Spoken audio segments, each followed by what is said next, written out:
السلام علیکم ورحمۃ اللہ وبرکاتہ۔ الحمد للہ نحمده ونستعینه ونستغفره ونؤمن به ونتوکل علیہ ونعوذ باللہ من شرور انفسنا ومن سیئات اعمالنا، من يهده الله فلا مضل له ومن يضلله فلا هادي له، ونشهد أن لا إله إلا الله وحده لا شريك له، ونشهد أن سيدنا ونبينا ومولانا محمدا عبده ورسوله، صلی اللہ تعالی علیہ وعلى آلہ واصحابہ وازواجہ واتباعہ وبارک وسلم تسلیما کثیرا، اما بعد فاعوذ باللہ من الشیطان الرجیم، بسم اللہ الرحمن الرحیم،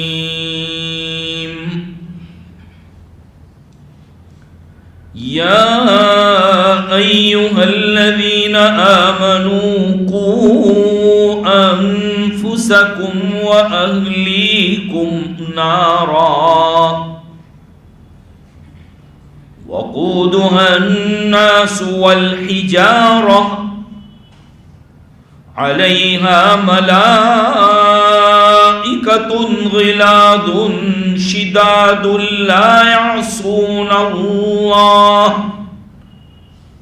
لا يعصون اللہ ما امرهم ويفعلون ما يؤمرون،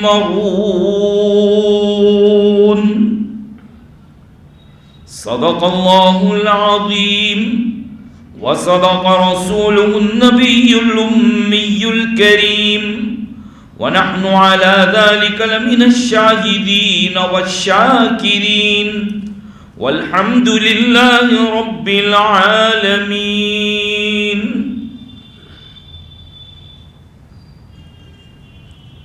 بزرگان محترم و برادران عزیز، دعا فرمائیے کہ حق تبارک و تعالی اپنے فضل و کرم سے ایسی باتیں کہلوا دے جو میرے اور آپ سب کے حق میں فائدہ مند ثابت ہو، اور کہی سنی باتوں پر اللہ تعالی ہم تمام کو، مجھے بھی اور آپ کو بھی عمل کی توفیق نصیب فرمائے۔ اللہ جزائے خیر دے ان ادنا کے علماء کو، لمبایت کے علاقے کے علماء کو، کہ انہوں نے اپنے علاقے، اپنے معاشرے اور اپنے سماج کی اصلاح کے متعلق ہم لوگوں کو جوڑ دیا تاکہ ہم کچھ دین کی باتیں کر لیں۔ واقعی یہ علماء جو ہوتے ہیں یہ نبیوں کے وارث ہوتے ہیں، نبیوں کے نائب ہوتے ہیں، اور نبی کا کام جہاں امت کو ایمان کی دعوت دینا ہوتا ہے، وہیں پر نبی جب یہ دیکھے کہ امت میں یہ پریشانی ہے تو ان پریشانیوں کو دور کرنے کا انتظام بھی نبی کرتا ہے۔ حضرت موسیٰ علیہ السلام نے جب دیکھا کہ بنی اسرائیل جو موسیٰ علیہ السلام کی قوم ہے، فرعون نے ان کے اوپر ظلم ڈھا رکھا ہے، اپنے یہاں کے سخت کاموں کے لیے ان کو روک رکھا تھا، ان کے علاقے میں جانے بھی نہیں دیا جاتا، بڑی پابندی تھی، غلامی جیسی زندگی اختیار کیے ہوئے تھے بنی اسرائیل۔ جب اللہ تعالیٰ نے حکم دیا حضرت موسیٰ علیہ السلام کو کہ جائیے فرعون کے پاس اور اس سے دو ٹوک انداز میں بات کیجیے، اس وقت حضرت موسیٰ علیہ السلام نے اللہ کی وحدانیت جہاں پیش کی، اپنی نبوت اور رسالت کی دعوت دی اور کلام کیا، وہیں پر یہ بھی کہا کہ فَأَرْسِلْ مَعَنَا بَنِي إِسْرَائِيلَ وَلَا تُعَذِّبْهُمْ قَدْ جِئْنَاكَ بِآيَةٍ مِّن رَّبِّكَ وَالسَّلَامُ عَلَىٰ مَنِ اتَّبَعَ الْهُدَىٰ۔ اے فرعون کان کھول کر سن لے، حالانکہ اس زمانے کا سپر پاور ہے، لیکن کیا کہہ رہے ہیں؟ ان ارسل معنا بنی اسرائیل، تو بنی اسرائیل کو آزاد کر دے، آج تک تو نے میری قوم پر بہت ظلم کیا ہے، ان سے بڑی مشقت کے محنت کے کام تو نے لیے ہیں، ان کو ان کے اصلی وطن جانے بھی نہیں دیتا، چھوڑ دے تو ان کو، میرے ساتھ ان کو آنے دے، ولا تعذبہم، اور ان کو سزائیں مت دے تو۔ یہاں علماء نے لکھا ہے کہ ایک نبی کا کام جہاں توحید اور رسالت کی باتیں پہنچانی ہوتی ہے، وہیں پر نبی اگر امت کو دیکھے کہ امت کسی اور پریشانی میں مبتلا ہے تو نبی اس کے دور کرنے کی بھی فکر کرتا ہے۔ تو یہ علماء جو نبیوں کے وارث اور نبیوں کے نائب، ان کا کام جہاں مدرساؤں میں بیٹھ کر الفبا کا قاعدہ، پارے عام قرآن کریم کی تعلیم دینا اور پڑھانا ہے۔ آپ کو، ہمارے اولادوں کو کلمے، تحیات، درود شریف وغیرہ یہ پڑھاتے ہیں، جہاں یہ ذمہ داری ہے، ان کی ذمہ داری جہاں یہ ہے کہ یہ مسجد کا مصلی سنبھالے، امامت کرے، وہیں پر ان علماء کی ذمہ داری یہ بھی ہے کہ جب وہ اپنی قوم کو دیکھے کہ ہماری قوم کوئی خاص پریشانی میں ہے، حالات کا شکار ہے، تو اس وقت علماء کی ذمہ داری بنتی ہے کہ یہ قوم کو اس پریشانی سے نکالے۔ الحمدللہ جب بھی کوئی حالات آ جاتے ہیں، پریشانی آ جاتی ہے، تو یہ امت کے علماء سب سے پہلے آگے پیش ہوتے ہیں اور اس مصیبت کو دور کرنے کی فکر میں اور کوشش میں رہتے ہیں یہ علماء۔ آج بھی جب انہوں نے یہ محسوس کیا کہ کچھ خاص قسم کی باتوں میں ہماری امت کے لوگ مبتلا ہیں، ہمارا معاشرہ بگڑتا جا رہا ہے، ہمارا سماج خراب ہوتا جا رہا ہے، ہماری بہو بیٹیاں اور ہمارے جوان وہ آپے سے باہر ہو رہے ہیں، پتہ نہیں ان کی نسلوں کے ایمان کا کیا ہوگا۔ پھر یہ علماء ایکشن میں آئے اور حرکت میں آئے اور واقعی مجھے اور آپ کو جوڑ دیا کہ کچھ ہم اللہ رسول کی باتیں کریں، ہم دین کی باتیں کریں، جس سے ہمارا ایمان بھی محفوظ رہ جائے، ہمارا سماج بھی سدھر جائے، ہماری پریشانیاں اور حالات بھی دور ہو جائیں۔ اور اس مجلس کا نام دیا اصلاح معاشرہ، جس کو گجراتی میں کہہ دیں گے سماج سدھارنا۔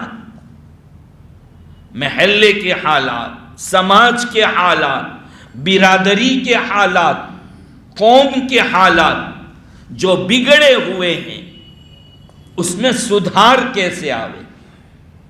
ایک طرف علماء کام کر رہے ہیں، دوسری طرف دعوت و تبلیغ کے ساتھی، اللہ ان کو بھی جزائے خیر عطا فرمائے، در در پہ جا کے آوازیں دے کر، دروازے کھٹکھٹا کر لوگوں کو نماز کی طرف لانا کہ نماز ایک ایسی چیز ہے کہ اگر اس پر آ گئے تو گناہ خود بخود دور ہو جائیں گے۔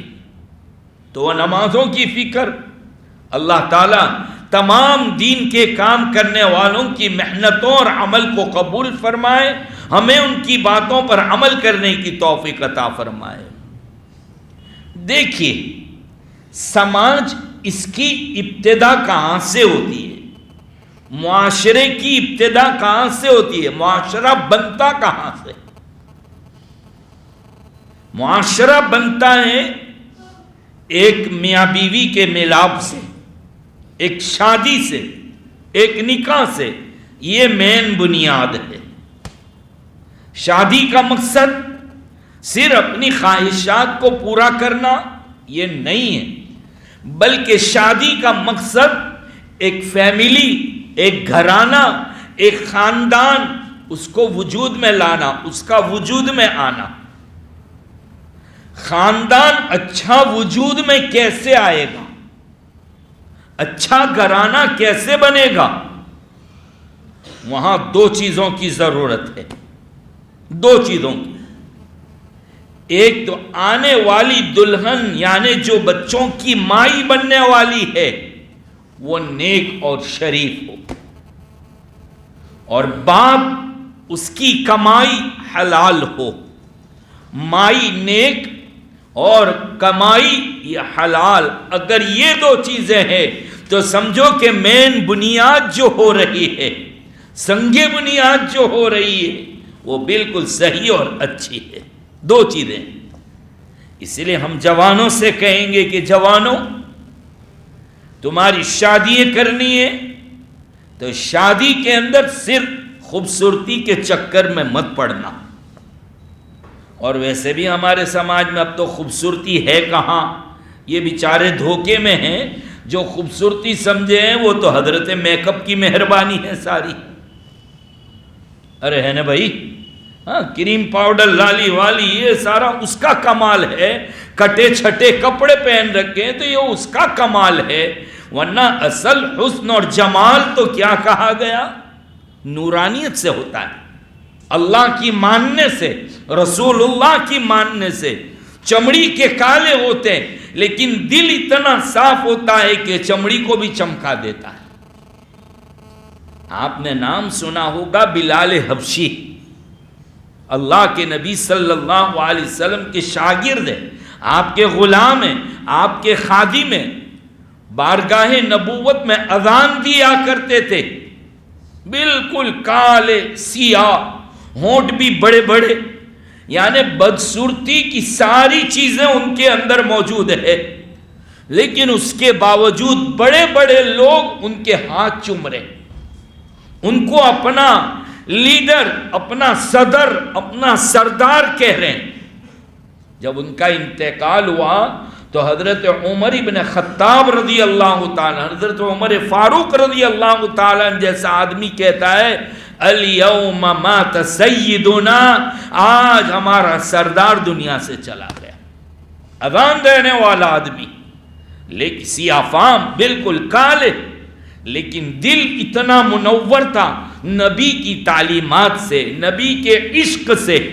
نبی نے جو سمجھایا تھا اس کو سمجھ کر زندگی گزار رہے تھے۔ تو پتہ چلا کہ خوبصورتی جو آتی ہے جناب، وہ چمڑی کی اصل خوبصورتی نہیں، اصل خوبصورت تو دل ہونا چاہیے، دل میں اللہ کا ڈر، اللہ کی عظمت۔ ہمارے نوجوان شادی کے وقت بس چمڑی کی خوبصورتی، اور یہ بھی بیچارے دھوکے میں آ جاتے، جیسے ابھی ہم نے کہا نا کہ ایک طرف تو میک اپ کا کمال اور دوسری طرف الٹے سیدھے کٹے چھٹے کپڑے۔ اس لیے جوان جب دیکھنے کے لیے جاتا ہے نا تو پہلے سے کہہ کر ہی جاتا ہے کہ ہم دیکھنے آ رہے ہیں۔ یہیں پہلی غلطی، یہ جو کہہ کر جاتے ہیں کہ ہم دیکھنے آئیں گے، یہ غلطی۔ یقینی بات کہہ کر جاؤ گے تو وہ تو سج دھج کر ہی آپ کے سامنے آئے گی۔ اور سموسا بھجیا کھا لیا، نمک کھایا تو نمک حلالی بھی تو کرنی پڑے گی نا۔ دیکھو میں تو صاف اصلاح معاشرہ ہی کرنا ہے نا، سماج کا سدھار۔ اسلام نے دلہن کو دیکھنے کا ایک طریقہ بتایا ہے۔ اب ہمارے شہروں میں تب وہ سب غائب ہو گیا۔ کہا پہلی بات تو جس سے شادی کرنے کا ارادہ ہو اس کو ایک نظر دیکھ بھی لو، دیکھ لو، دیکھنا ہے بالکل، لیکن کہہ کر نہیں۔ جس کو دیکھنے جانا ہے، دیکھنا ہے، اس کو پتہ بھی نہ ہو کہ آپ دیکھ رہے ہیں، چھپ کر دیکھنا ہے، چھپ کر. کب؟ جب برتن دھونے نکلے، پانی بھرنے نکلے، کپڑے دھونے نکلے، وزن اٹھایا ہو. کیوں؟ یہ حالت میں دیکھنا کہ کپڑے دھونا، برتن دھونا، پانی بھرنا، اس وقت جو کپڑے پہننے ہوتے ہیں وہ کوئی فیشن کے کپڑے نہیں پہنتے، سیدھے سادے. تو اصلی خوبصورتی اس میں پتہ چلے گا، کیونکہ وہ ٹائم پر میک اپ بھی نہیں ہوتا. پتہ ہے کہ پانی اڑے گا، گندے ہاتھ لگیں گے، تو ابھی کوئی کریم پاؤڈر بھی نہیں لگے گا. تو اوریجنلی خوبصورتی جو ہے وہ اس وقت پتہ چلے گا کہ بھئی کیسی خوبصورتی ہے. ہاں کہہ کر جاؤ گے تو سب بیوٹی پارلر کا کمال ہوگا، اور یہ تو چھپ کے دیکھنا ہے. پانی بھرنے نکلے تو دیکھنا ہے کہ وزن اٹھا سکتی ہے، پیروں کے اندر لنگ تو نہیں ہے، لنگڑی تو نہیں ہے، کمزور تو نہیں ہے، گھر کے کام کر بھی پائے گی کہ نہیں کر پائے گی، اتنی ہمت ہے. اور عام طور پر رونگ نمبر جو لگ جاتا ہے نا، سمجھتے ہیں نا، جوان بہت جلدی سمجھتے اس لینگویج کو. ہاں رونگ نمبر جو لگ جاتا ہے نا وہ یہی ٹائم پر لگتا ہے. گھر سے ذرا گھر کے کام کے لیے باہر نکلے تو بھی پتہ چل جائے گا نظر کی کتنی پاک ہے، اس کو پتہ ہی نہ ہو کہ آپ دیکھ رہے ہیں. یہ اسلامی طریقہ یہ دیکھنے کا. لیکن یہ تو سب گھرانوں سے بھول بھلیاں ہو گیا ہے، کہہ کر جاتے ہیں. اور عجیب مصیبت یہ ہوتی ہے کہ پوری لنگار ساتھ ہوتی ہے دیکھنے والوں کی. شادی کرنے والا ایک ہوتا ہے اور گھر کے اماں ابا دادا چاچا نہیں لے جاؤ تو سب کو خراب لگے. بھائی تم کو نہیں کرنی ہے، اس کو کرنی ہے، دیکھنے تو دو. یہ مصیبت ہوتی ہے. خیر چلیے، اور سامنے والوں کو بیچاروں کو سب کا خرچہ کے آئیں گے کولڈ ڈرنک پلانا، نہیں تو پہلے دن ہی غلط تاثر لے کر جائیں گے کہ ہم 5-10 گئے، کسی کو شربت نہیں پلایا، ایک کو سموسہ نہ ملا، تیسرے کو فالودہ نہ ملا، عزت کا فالودہ ہو گیا. یہ مزاج. خیر تو شادی ہمارا جوان خوبصورتی کی بنیاد پر کرتا ہے. نہیں پیارے، اللہ کے نبی صلی اللہ علیہ وسلم نے فرمایا یہ دیکھ لو، دینداری خوبصورتی بھی دیکھنا ہے، خاندان اور فیملی بھی دیکھنا ہے، مالداری بھی دیکھنا ہے، لیکن یہ سب بعد میں. اول نمبر پر جو دیکھنا ہے وہ کیا دیکھو گے؟ دینداری.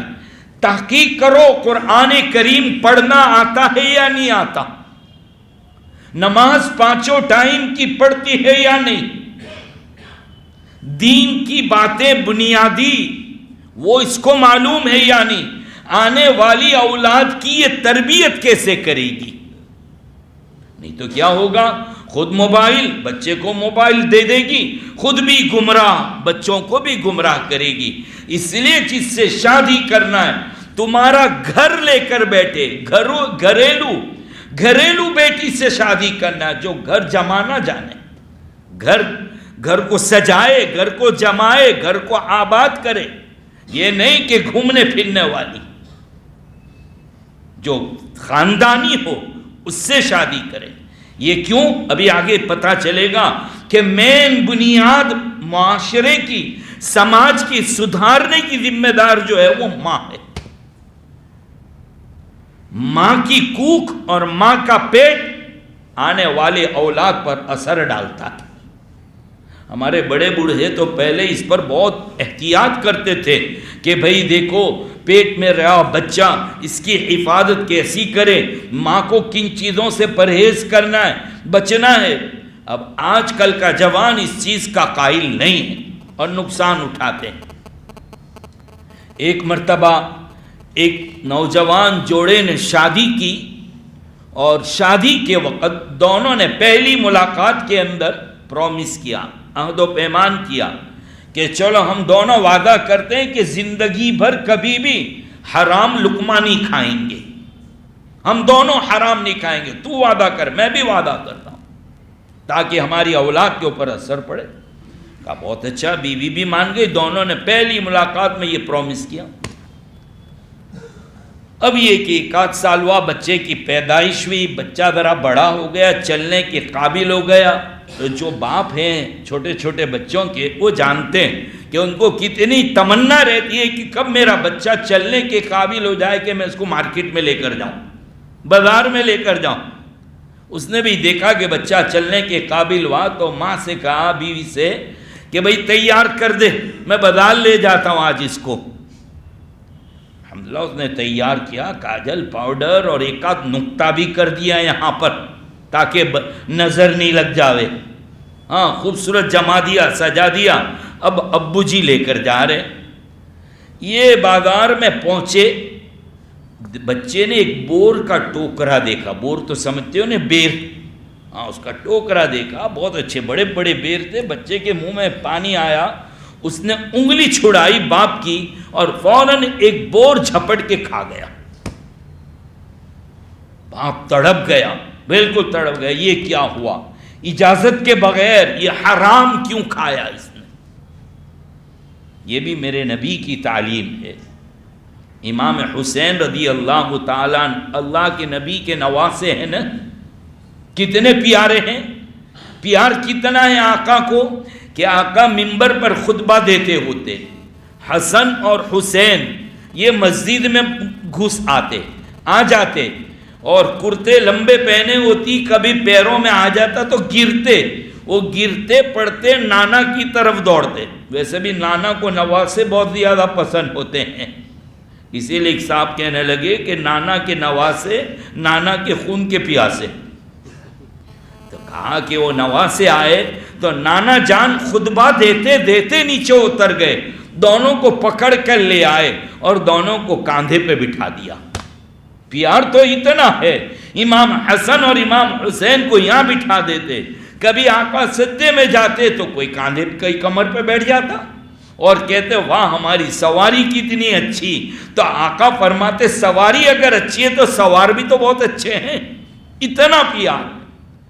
ایک مرتبہ صدقے کی کچھ کھجوریں آئی تھی اللہ کے نبی صلی اللہ تعالیٰ علیہ وسلم کے پاس، حضرت حسین رضی اللہ تعالیٰ وہ کھجور کھا لی۔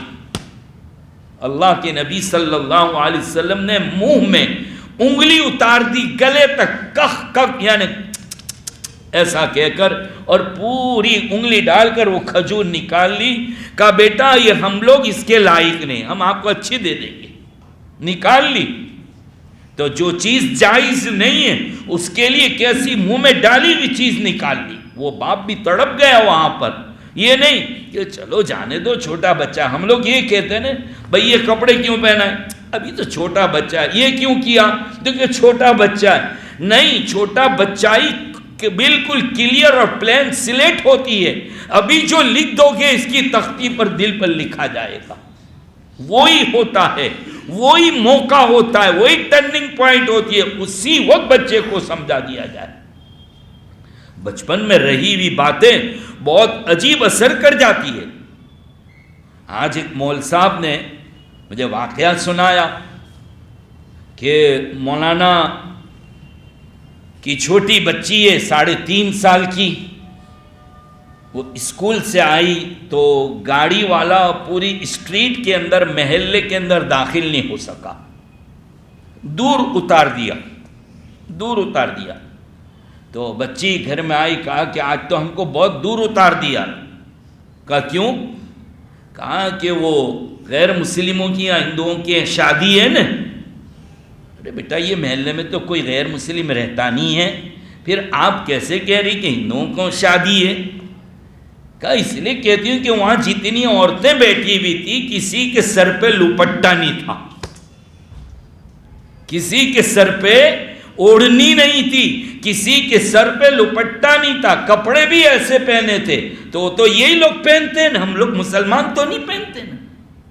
یہ دیکھیے یہ تربیت کا اثر، یعنی سر کھلا رکھنا اور کٹے چھٹے کپڑے پہننا مسلمان بہو بیٹیاں نہیں پہن سکتی۔ یہ اسلامی تعلیم اور تربیت کا انداز اور نتیجہ ہوا کرتا ہے۔ آپ کا گھرانہ جس طریقے سے آپ بناؤ گے اس طریقے سے بنے گا۔ تو یہ پہلے سے کہ ہمارے بچوں کے پیٹ میں حرام لقمہ نہ جائے، اللہ کے نبی صلی اللہ علیہ وسلم نے یہ تعلیم دی۔ یہ باپ اور میاں بیوی جنہوں نے وعدہ کیا تھا کہ نہیں کھائیں گے، باپ تڑپ گیا کہ یہ کھایا کیوں اس نے؟ یہ نہیں کہ 1 کلو رکھ دوں گا بعد میں، نہیں، کیوں کھایا آج اس نے؟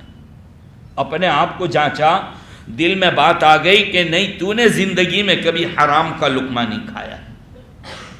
بیگم سے پوچھا، بیگم آج یہ ہوا ہے، میرا دماغ ٹھکانے نہیں ہے، مجھے بہت تکلیف پہنچ رہی ہے، کیوں میرے بچے نے ایک حرام کی کھجور کھا لی، بغیر اجازت کے بیر کیوں کھا لیا، کیوں ایسا ہوا؟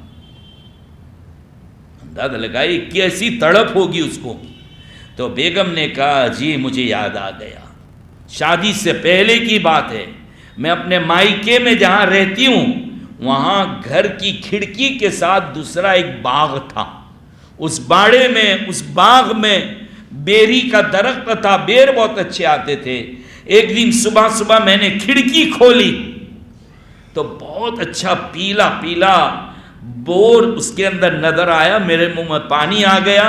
پڑوسن جس کا باغ تھا وہ میری سہیلی اور فرینڈ تھی، میں نے سوچا ابھی کھا لیتی ہوں بغیر اجازت کے، میرا دل ہے اس میں، بعد میں کل اس کے اجازت لے لوں گی، کہہ دی ہوئی کہ بھائی میں نے بغیر اجازت کے ایک بور کھایا تھا، وہ تو خوش ہو جائے گی، ناراض تو نہیں ہونا ہے۔ کہا وہ کل آئی نہیں اور میں کہنا بھول گئی، اور آج یہ عالم آیا کہ میرے یہاں میری شادی بھی ہو گئی، میرا بچہ پیدا ہوا، تو میں نے جو اپنی شادی سے پہلے بغیر اجازت کے ایک بیر کھایا تھا، یہ اس کا نتیجہ ہے کہ آج میری اولاد نے حرام کا کھا لیا، بغیر اجازت کے میری اولاد نے کھا لیا۔ تو ماں کے پیٹ کا اثر اولاد کے اوپر پڑتا ہے، اس لیے جو سماج اگر نیک بنانا چاہتے ہو تو دلہن جس سے شادی کرنا ہے وہ نیک ہونی چاہیے، نمازی ہونی چاہیے، اچھے خاندان کی ہونی چاہیے۔ صرف کپڑے اور چمڑی کی خوبصورتی کو مت دیکھنا، ورنہ تمہارے بچوں کے ایمان سلامت نہیں رہیں گے۔ اور لڑکا بھی کیسا ہو، لڑکا بھی دیندار ہو، نیک ہو۔ کمائی تو دیکھتے ہیں، کمائی دیکھتے کہ کمائی کیسی ہے، کتنی سیلری ہے اس کی، ٹھیک ہے یہ بھی دیکھو، کوئی انکار نہیں کرتا۔ گھر دیکھنے بھی جاتے ہیں، لڑکے کا گھر بھی دیکھنے جاتے ہیں، لیکن یہ کوئی نہیں دیکھتا کہ وہ لڑکے کو قرآن شریف پڑھنا آتا ہے کہ نہیں آتا ہے۔ بہت سی مرتبہ تو ویسے مسجدوں میں ہی پتہ چل جائے کہ ختم کبھی رکھا ہوتا ہے تو کچھ لوگ بالکل باہر ہی بیٹھے ہوتے ہیں، پتہ چل جاتا کہ یہ قرآن کریم سے محروم، رمضان المبارک میں سب پڑھنے بیٹھے ہوتے ہیں۔ ہمارے کتنے نوجوان ہیں جو قرآن کریم نہیں پڑھے۔ میرے بھائیوں، جوانوں، قرآن شریف پڑھنے کے لیے اپنے اماموں سے ملو کہ مجھے پڑھنا ہے۔ یہ علماء آپ کے رات میں آپ کی فرصت میں آپ کو پڑھانے کے لیے تیار۔ ایسا نوجوان اپنی بیٹیوں کے لیے ایسا داماد تلاش کرو جو نمازی ہو، جو قرآن پڑھنے والا ہو، جو اللہ کو یاد کرنے والا ہو۔ یہ چیزوں کو دیکھنا بہت ضروری ہے، آج کل یہ نہیں دیکھتے، پھر بعد میں طلاق ہوتی ہے، دکھی ہونا پڑتا ہے ہماری بچوں کو۔ اس لیے دونوں طرف سے یہ نیک ہو۔ دیکھو اسلام کتنی فکر کرتا ہے آپ کے سماج کو نیک بنانے کی۔ ذرا دیکھیے، جب طے ہو گیا، نکاح ہو گیا، اب نکاح کے بعد میاں بیوی کی ملاقات ہوگی، اس ملاقات کے اندر اس وقت بھی اللہ کے نبی صلی اللہ تعالی علیہ وسلم نے دعا سکھائی۔ کیا؟ جب میاں بیوی کی ملاقات ہو، جب اپنے عمل میں مشغول ہوں تو ان کو چاہیے کہ یہ دعا پڑھے، اللہم جنبنا الشیطان وجنب الشیطان ما رزقتنا۔ اے اللہ ہم کو شیطان سے محفوظ فرما، ہماری حفاظت فرما۔ جو اولاد تو ہمیں دینے والا ہے، جو اولاد ہمیں دینے والا ہے، اس اولاد کو بھی شیطان سے محفوظ فرما۔ یہ دیکھیے ملاقات، اللہ کے نبی نے کوئی لمحہ، کوئی عمل ایسا نہیں چھوڑا جس پر دعائیں نہیں بتائی۔ بھائیو مسنون دعاؤں کا اہتمام کرو۔ اللہ کے نبی نے جو دعائیں بتائی ہے، ہر عمل کے وقت، ہر عمل کی ابتدا اور انتہا میں دعائیں بتلائی ہے نبی کریم صلی اللہ علیہ وسلم نے۔ دعاؤں کے پڑھنے کی عادت ڈالو، اس سے ایک فائدہ تو یہ بھی ہوگا کہ دعا کی وجہ سے آپ کا ہر عمل عبادت بن جائے گا۔ آپ کی ہر عادت عبادت ہو جائے گی. عمل کے ابتدا اور عمل کے اختتام پر دعاؤں کے پڑھنے کا اہتمام. مسنون دعا کی کتابیں ملتی ہے، وہ کتابیں وہ دعائیں یاد کرا دو. تو کہا میاں بیوی یہ ملاقات کے وقت ملاپ پر یہ دعا پڑھیں. جب بچہ پیدا ہو جائے تو مسلمان کیا کرتے ہیں؟ سیدھی سادھی کان میں اذان، اس کان میں اقامت. کیوں؟ اس لیے کہ اذان جو ہے اس کی وجہ سے شیطان، آپ ادھر متوجہ رہیے، اذان کی وجہ سے شیطان بھاگتا ہے، شیطانی اثرات سے بچوں کی حفاظت ہوگی. دوسرا، کان میں جائیں گے تو پہلے بول یہ جائیں گے اللہ سب سے بڑے ہیں، اللہ سب سے بڑے ہیں. اللہ کی بڑائی، اللہ کی وحدانیت، اللہ کے نبی صلی اللہ علیہ وسلم کی رسالت کی اہمیت اور نماز اس کی فکریں دلائی جائے گی اذان کے اندر. بچے کے کان میں اذان اور اقامت یہ بچے کو شیطانی اثرات سے محفوظ رکھتا ہے. جب آپ کا بچہ 6-7 دن کا ہو گیا، اب نام رکھنا ہے آپ کو. اسلام میں نام رکھنا ایک ویسے ہی بیکار عمل نہیں ہے، باقاعدہ نام کی طرف توجہ دلائی. نام سے زندگی میں اثر آتا ہے. اسی لیے فرمایا تو سمو بے اسماعیل انبیاء، او لوگوں نبیوں کے نام پر نام رکھو. احب الاسماء اللہ عبداللہ و عبد الرحمن، اللہ کے نزدیک سب سے محبوب اور پسندیدہ نام عبداللہ اور عبد الرحمن ہے. وَأَصْدَقُهَا، اور سب سے سچے نام حارث اور حمام ہے، اور سب سے برے نام حرب اور مرہ ہے. یہ عرب میں اللہ کے نبی صلی اللہ علیہ وسلم کے یہاں نام کی بہت زیادہ اہمیت تھی. کسی کا نام الٹا سیدھا ہوتا آپ اس کو باقاعدہ بدل دیتے تھے، حتیٰ کہ زمین علاقہ اس کا بھی نام غلط ہوتا آپ اس کو بھی بدل دیتے. ایک علاقے میں پہنچے، شکایت کی کہ بھئی یہ بہت بنجر علاقہ ہے، یہاں کچھ اگتا ہی نہیں ہے، بیچارے کھیتی باڑی والے سب پریشان ہیں. کہا بھئی اس علاقے کا نام کیا ہے؟ نام بتایا کہ یہ جس کا مطلب ہوتا تھا اجڑ اور بیابان. اللہ کے نبی نے کہا یہ نہیں، اس کا نام بدل دو، خضرتن رکھ دو. خضرہ یعنی تر و تازہ. نام بدلا، اسی سال سے ان کی کھیتی باڑی میں خوب برکت ہونے لگی. نام کا اثر آتا ہے. اولادوں کے نام نبیوں کے نام پر رکھو. اللہ کی صفت عبداللہ، عبد الرحمن، عبد الاحد، عبد الواحد، عبد الصمد، عبد القادر، یہ اللہ کے نام کے ساتھ ملا کر نام رکھا جائے. ولیوں کے نام پر نام رکھو تاکہ ان کی نیت بھی ہو تو اولاد میں اس کا اثر بھی آئے گا. وہ نام جس سے تکبر ہو اس نام سے بھی اللہ کے نبی نے روکا، بلکہ وہ نام بھی بدل دیے. اللہ کے نبی کی بیوی ہم سب کی ماں حضرت زینب بنت جحش رضی اللہ تعالیٰ عنہ، ان کا نام پہلے برہ تھا، بہت زیادہ نیک. ذرا تکبر آ جائے، اللہ کے نبی صلی اللہ علیہ وسلم نے نام بدل دیا ان کا. کتنی جگہ ایسے ہے کہ زمینوں اور گاؤں اور بستیوں کے نام بدلے، لوگوں کے نام بدلے. نام کے باب میں ہم لوگ بہت غفلت کرتے ہیں. تو نام لینے کہاں جائیں؟ اپنے امام سے ملو، اپنے علماء سے ملو، اپنے عالم، اپنے امام جو بتلا دے وہ نام رکھ لو. لیکن دیکھو ذرا سنبھل کے، اس لیے کہ آپ بھی بیوقوف ہیں، پھر آپ کو بیوقوف بنانے والے بھی تیار ہیں.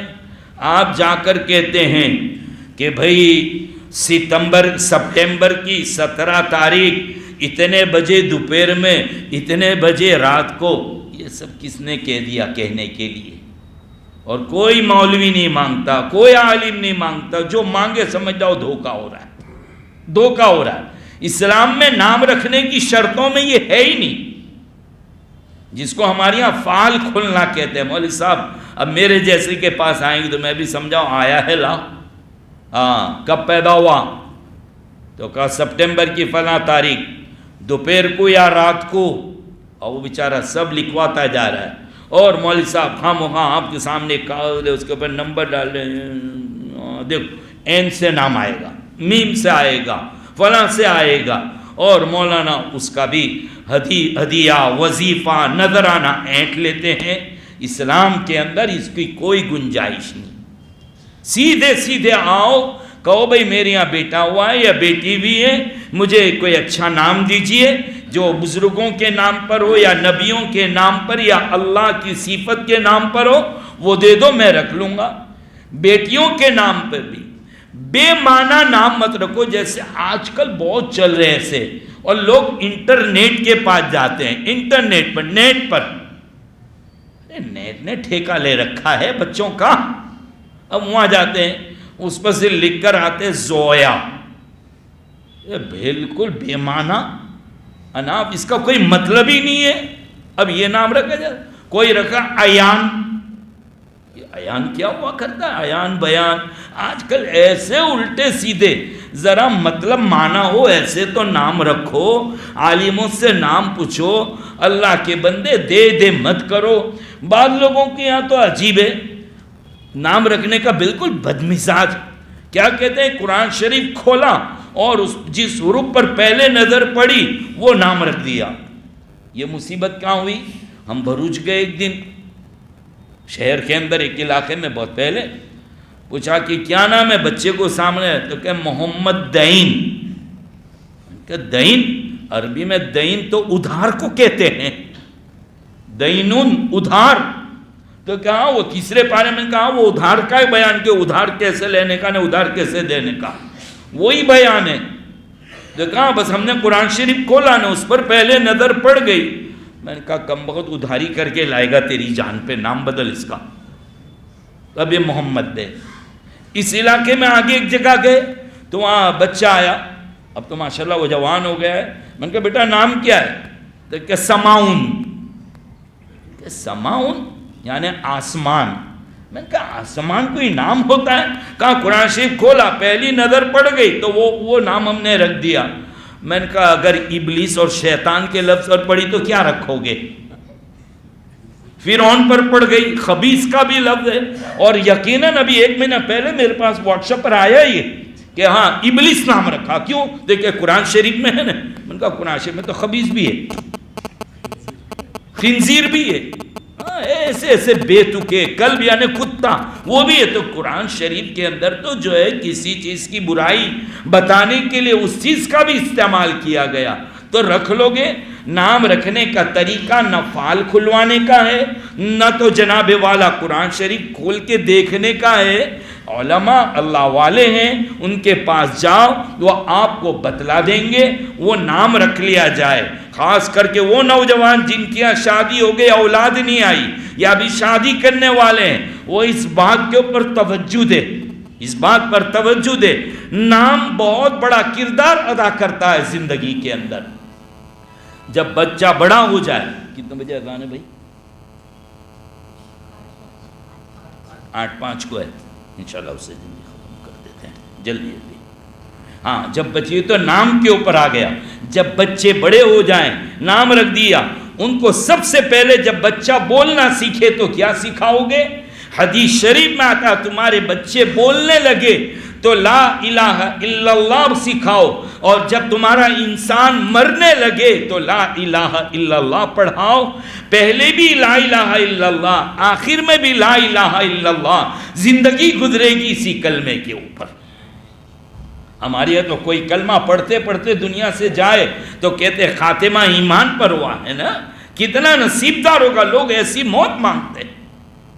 تو بچہ جب بولنا سیکھے تو یہ سکھائیے، اور ماں وہ ہونی چاہیے، ماں جس کے اندر یہ صلاحیت ہو کہ بچے کو جب وہ سمجھتی ہے کہ ابھی بولتا نہیں ہے، ابھی تو صرف بچہ دیکھ رہا ہے، کتنا ہوشیار ہوتا ہے، ایسی کرو ایسے، وہ ہنسے گا، زبان نکالو، بچہ ہنسے گا، انگلیاں دو آپ کی، فوراً وہ پکڑے گا، پتہ چلا یہ کیچ کرتا جا رہا ہے۔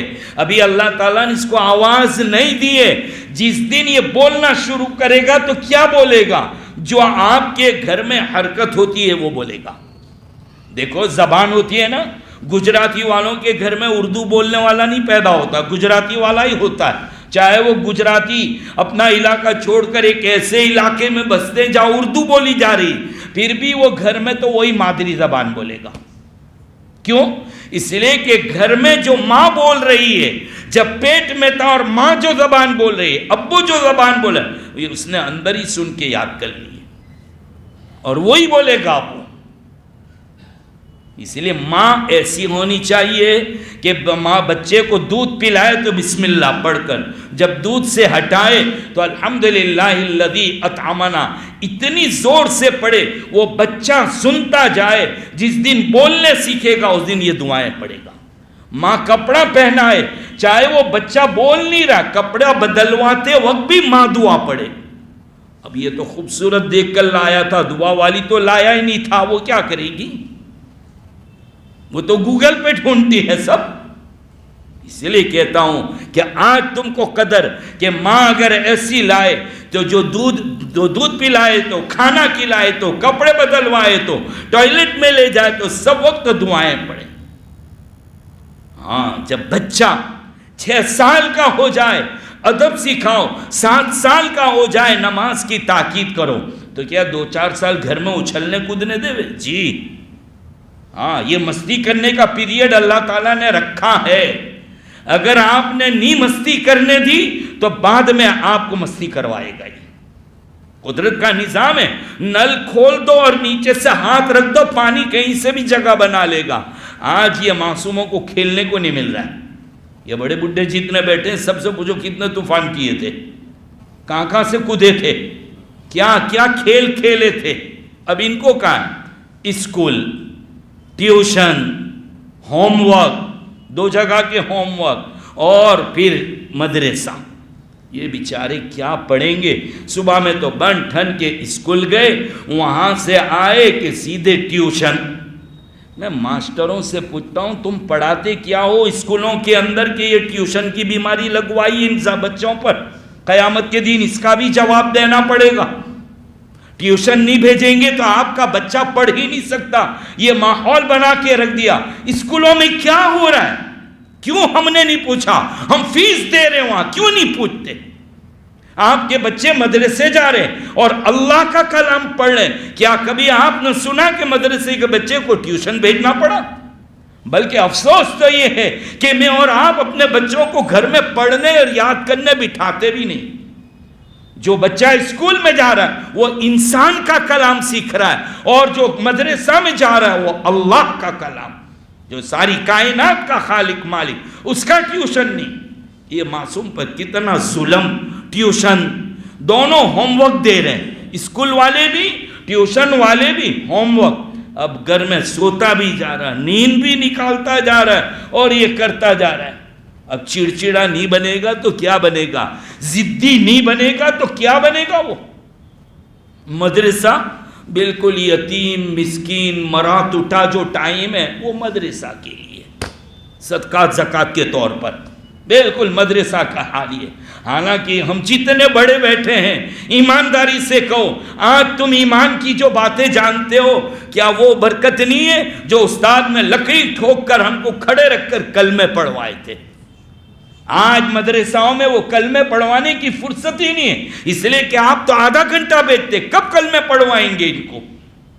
ان آنے والے حالات میں ان بچوں کے ایمان کی سلامتی کیسے ہوگی؟ کیسے سلامتی ہوگی؟ بہت ضروری ہے۔ تو مین بنیاد کے اوپر توجہ دیجئے۔ ہماری بات کہاں سے چلی تھی کہ سماج اور معاشرہ کہاں سے بنے گا؟ ان چیزوں پر توجہ دو۔ بات تو بہت کچھ کہنا تھی لیکن یہی باتیں ضروری تھی، اس لیے آ گئی۔ اللہ تعالیٰ مجھے اور آپ کو اس پر عمل کی توفیق نصیب فرمائے۔ وآخر دعوانا الحمدللہ رب العالمین۔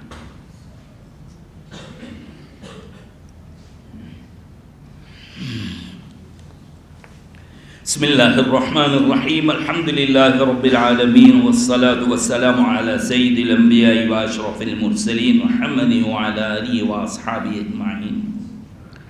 اللہم صل علی محمد عبدک ورسولک، وصل علی المؤمنین والمؤمنات والمسلمین والمسلمات۔ اے اللہ ہمارے گناہوں کو معاف فرما، ہمارے خطاؤں سے درگزر فرما، ہمیں سچی توبہ کی توفیق دے۔ اے اللہ ہمارے ایمان کی حفاظت فرما، ہمارے اعمال کی حفاظت فرما، ہمارے بچوں کے ایمان اور اعمال کی حفاظت فرما، ہماری بیٹیوں کی عزت آبرو کی حفاظت فرما، ایمان کی حفاظت فرما، ہماری مساجد اور مدارس کی حفاظت فرما، اس امت کے علماء کی حفاظت فرما، امت مسلمہ کے ایک ایک انسان اور فرد کی حفاظت فرما۔ اللہ آپ راضی ہو جائیے، اپنی ذات سے ہمیں بھی راضی کر لیجئے۔ اے اللہ اپنی محبت نصیب فرما، اے اللہ اپنے حبیب صلی اللہ تعالی علیہ وسلم کا سچا عشق نصیب فرما۔ اے اللہ ہمیں نمازی بنا دے، ہمیں قرآن کے پڑھنے والے بنا دے، ہمیں قرآن کی تلاوت نصیب فرما، حرام خوری حرام کاری سے حفاظت فرما، صحیح پاکیزہ حلال لقمہ نصیب فرما، ہمارے گھر کی اصلاح فرما، ہمارے محلے کی اصلاح فرما، ان علماء امت کی اے اللہ خدمات کو قبول فرما۔ نبی کریم صلی اللہ علیہ وسلم نے جتنی خیر مانگی سب عطا فرما، جتنی چیزوں سے پناہ مانگی اس سے پناہ نصیب فرما۔ جزا اللہ عنا نبینا محمد ما هو اہلو، سبحان ربک رب العزت عما یصفون وسلام علی المرسلین والحمد للہ۔